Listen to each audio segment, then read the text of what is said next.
What's up everyone, Sanitary 103, always promoting clean eating and clean healthy lifestyle. If you're new to this channel or newly subscribed, welcome, and if you've been sticking around for a long time, I sincerely appreciate all your support.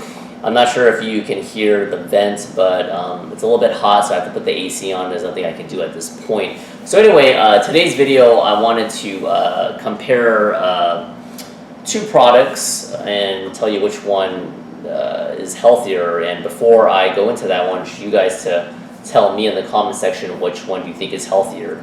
Do you think, and I don't have a visual unfortunately, but I'll put a picture or something, I'm sure you've seen it, is a regular pure maple syrup that you can get at the store. It's a little bit more expensive.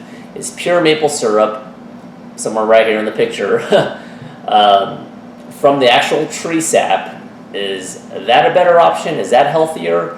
Or is, let's say, well, this is what I have in my hand now. This is the low-calorie syrup maple flavor. This is the Maple Grove Farms, but there's a lot of different brands. And this is technically not maple syrup.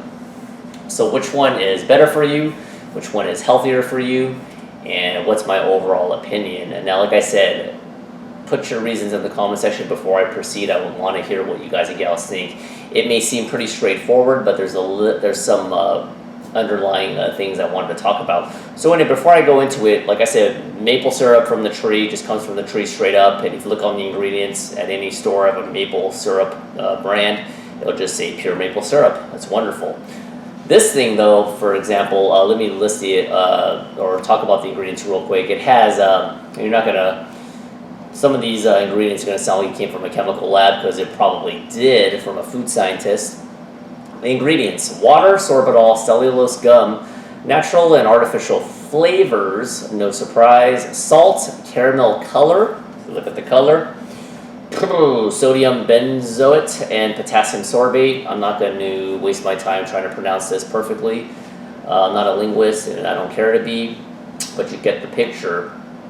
The potassium sorbate is to preserve freshness. Sucralose, phosphoric acid, bear with me, I'm almost done. Sulfame, potassium, aspartame, citric acid, and it contains phenylalanine. So that doesn't sound that appealing, does it?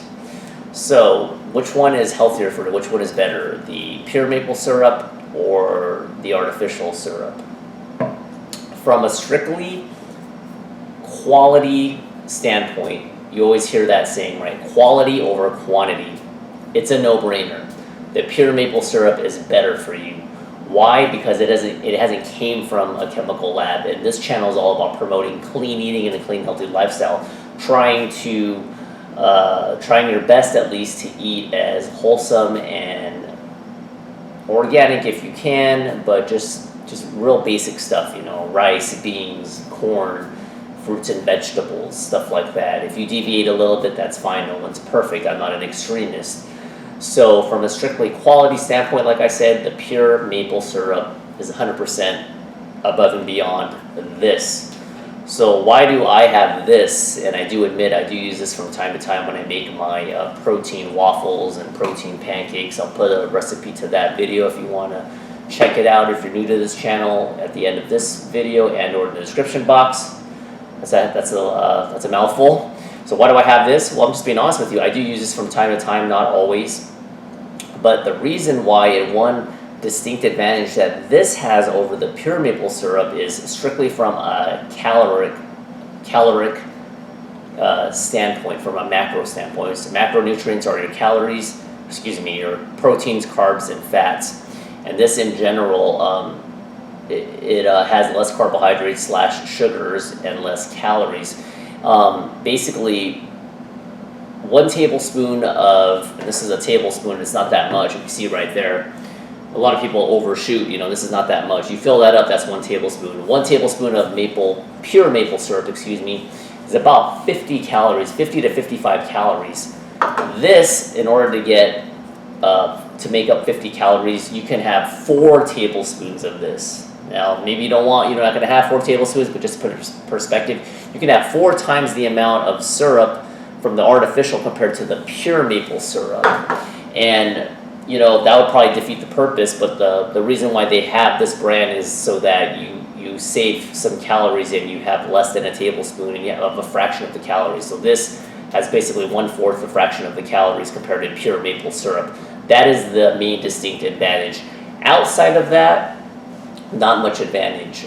So in a quick conclusion, I would say that if you're disciplined, your diet is good, and you have a good exercise routine, and you've been hitting or maintaining your body and getting the results that you want, and you're staying below your caloric needs, then stick to the pure maple syrup because the quality over the quantity is better.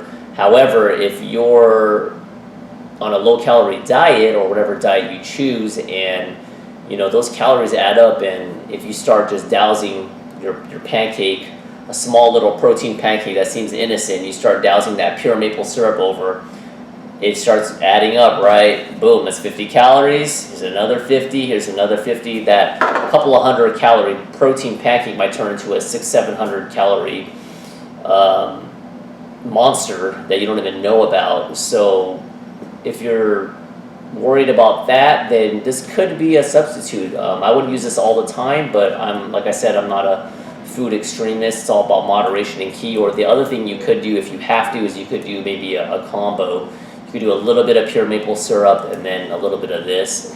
From a financial standpoint, advantage, this is obviously going to be cheaper, but it'd be cheaper and less calories. So of course the pure maple syrup is probably the better bet if you can stay below your calories in conclusion, but I wouldn't say this is like the devil. It's all about portion control and overall lifestyle, both with your eating habits and your exercise routine.